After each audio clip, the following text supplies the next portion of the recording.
नमस्कार दोस्तों, आज हम बात करेंगे आईटी स्टॉक्स के बारे में। आज के इस वीडियो में आईटी स्टॉक्स का मैं आपके सामने निचोड़ पेश करूंगा और उन लोगों के भ्रम को भी दूर करने की कोशिश करूंगा जो ये मान के बैठे हैं कि अब आईटी स्टॉक्स में पहले वाली बात नहीं रही, यानी अब जो है आईटी स्टॉक्स में पहले के मुकाबले बहुत कम रिटर्न्स आ रहा है।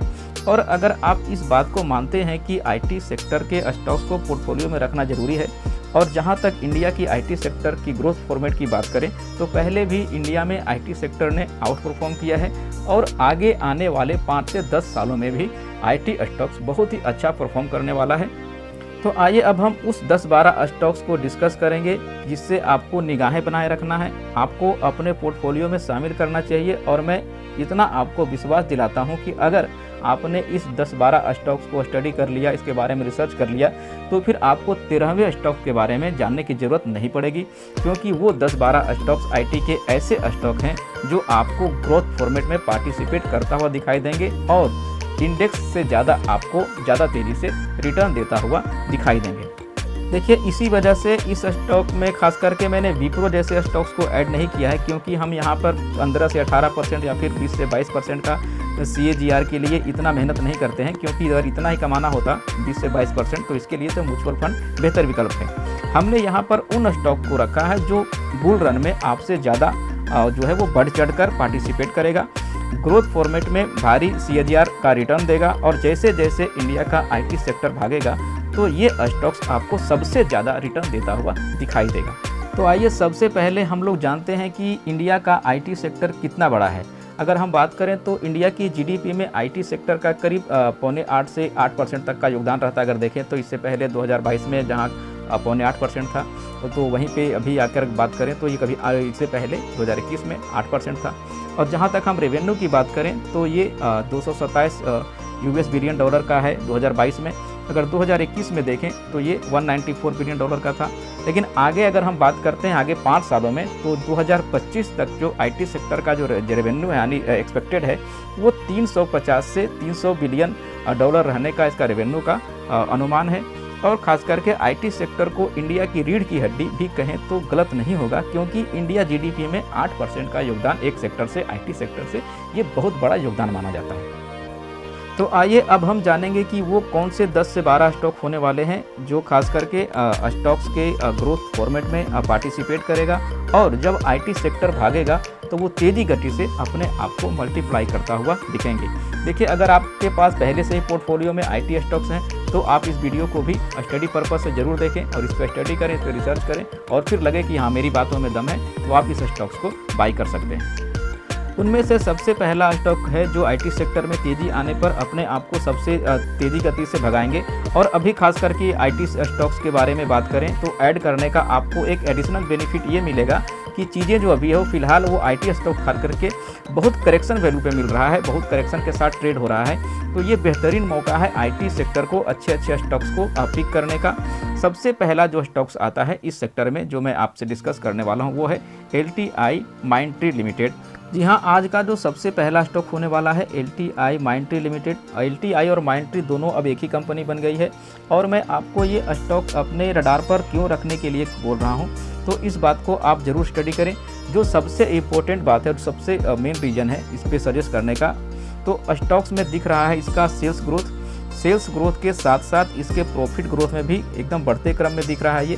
और इस कंपनी में इतना पोटेंशियल मुझे दिख रहा है कि ये कंपनी 5वें नंबर से अब ऊपर जंप करके 4थे नंबर पे आ गई है, और अब ये कंपनी विप्रो और HCL जैसे कंपनियों को भी मात देने में सक्षम दिख रही है। और इन सब चीज़ों का आप भी अपने तरह से स्टडी जरूर करें।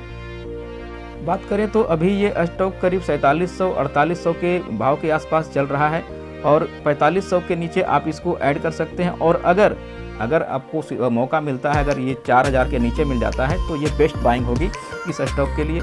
अब आइए हम लोग बात करते हैं दूसरे स्टॉक्स पे। तो मेरा दूसरा जो स्टॉक है इस सेगमेंट से वो है टाटा LXI लिमिटेड, और इस स्टॉक्स को भी ऐड करने का अभी बेहतरीन समय है। और वो कैसे, तो मैं आपको अभी बताता हूँ।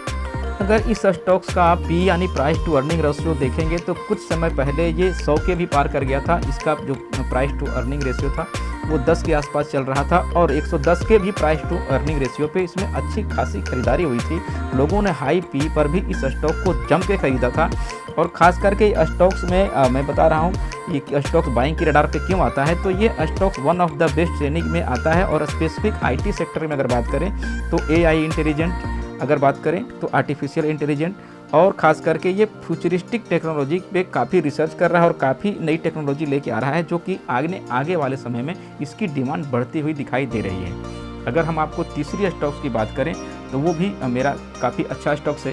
एक बात मैं और बताता चलूँगा डिस्कशन के माध्यम से। हमने जो जैसे नंबर 1 नंबर 2 पे जिस स्टॉक्स को हम लोग ने स्टडी कर रहे हैं, तो इस रैंकिंग का कोई मतलब नहीं है, बस किसी तरीके से भी ये रैंडम मैंने नंबर डाल दिया है। ऐसा नहीं कि मैं जिस स्टॉक्स को नंबर 1 पे रख रहा हूँ वो बहुत अच्छा स्टॉक्स है और जो मेरा नंबर 2 पे है वो स्टॉक उससे कम अच्छा है, तो ऐसी बात नहीं है। बस ये रैंडमली मैंने नंबर सेलेक्ट कर लिया है डिस्कशन के माध्यम से और इसका नंबर से इसमें कोई मतलब नहीं है। अगला जो स्टॉक्स मेरा तीसरा स्टॉक्स है वो है कोफोर्ज लिमिटेड, और कोफोर्ज लिमिटेड मेरा one of the favourite stocks रहा है। तो ये कंपनी के बारे में कहें तो कंपनी हर तरह से काफ़ी स्ट्रॉन्ग फिनेंशियल रखता है। कंपनी कंसिस्टेंसी मेंटेन कर रही है और हर तरह से कंपनी इंटैक्ट दिखाई देती है। अगर इसके लास्ट जो भी Q3 के रिजल्ट पर नज़र डालें तो 2056 करोड़ की सेल्स है और लास्ट दिसंबर क्वार्टर में, जैसा कि हम लोग जानते हैं कि पिछले करीब 10-12 महीने से आईटी स्टॉक्स के पूरे दिन चल रहे थे।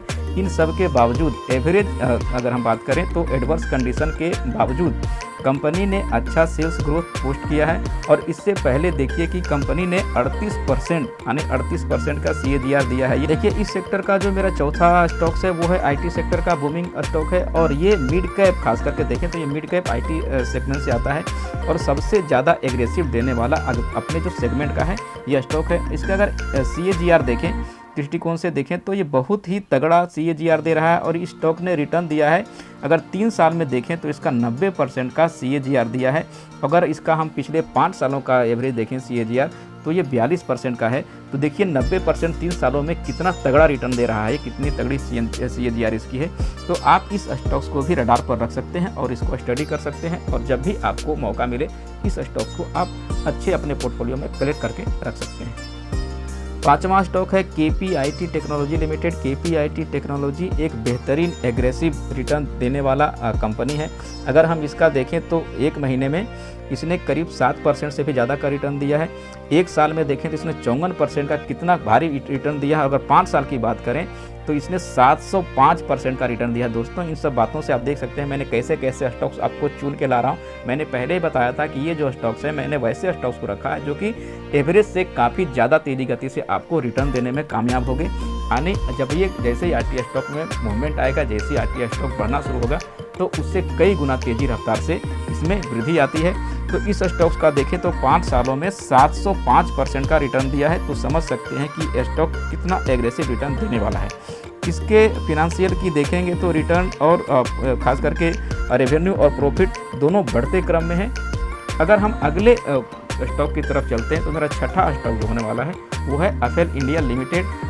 FL India Singapore based company है और ये कंपनी खास करके आर्टिफिशियल इंटेलिजेंट सेक्टर की बात करें या फिर डिजिटल सेगमेंट की बात करें तो बहुत ही अलग तरह की कंपनी है ये और बहुत ही नए तरीके की टेक्नोलॉजी में काम कर रही है। और यही कारण से कंपनी खास करके इन्वेस्टमेंट पर्पज़ से एक बहुत ही बढ़िया कंपनी बन जाती है। लेकिन अभी इस कंपनी में थोड़ा सा कंसोलिडेशन का फेज चल रहा है।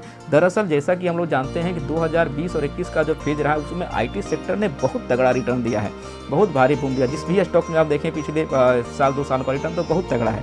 तो अब इसने रिटर्न के बाद जो रिटर्न आपको 2 से 3 सालों में मिलने था वो आपने साल 1.5 साल में ले लिया है। तो उस रिटर्न के बाद साल 1.5 साल का एक कंसोलिडेशन फेज तो बनता है। और लेकिन स्टडी के पर्पज़ से बहुत ही बढ़िया स्टॉक्स है, अभी कंसोलिडेशन फेज में चल रहा है और इसके ऊपर आप नज़र रख सकते हैं क्योंकि हर स्टॉक्स मौका देता है और आप मौके के इंतजार में रहिए और अच्छे समय पे इसको बाइंग करने की कोशिश करिए।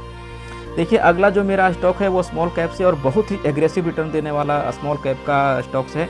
और इस स्टॉक्स पर भी अगर मेरा लॉन्ग टर्म नज़रिया देखें तो मैं बुलिश हूँ और स्टॉक्स का नाम है Mastek limited. Small cap IT stock में देखें तो मास्टेक लिमिटेड काफ़ी भरोसेमंद स्टॉक्स लगता है।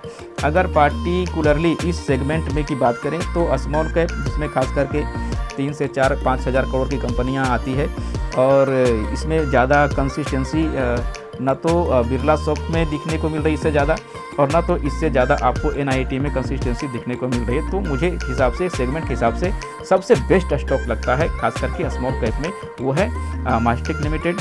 तो इस ख्याल से आप इस स्टॉक पे नज़र बना के रखें और अपने हिसाब से आप इसमें एक रिसर्च जरूर कर लें। मैं हर बात पे कहता हूँ कि आप किसी भी स्टॉक्स को लेने से पहले अपने आप एक रिसर्च जरूर कर लें। 8वां स्टॉक्स है एम्फेसिस लिमिटेड। वैल्यूएशन के हिसाब से सही प्राइस पर ट्रेड होता हुआ दिखाई दे रहा है। IT सेक्टर का ये भी एक बढ़िया स्टॉक्स है।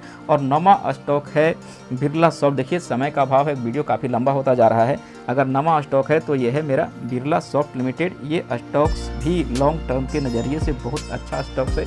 और ख़ासकर अगर हम 10वें स्टॉक्स की बात कर लेते हैं तो वो है रूट मोबाइल। रूट मोबाइल भी मेरा one of the favourite stocks में रहा है और बहुत ही अच्छा इसका जो है रिटर्न देखने को मिल रहा है। आपने अगर अपने सेगमेंट का one of the best IT stocks है, अच्छे वैल्यूएशन पर दिख रहा है।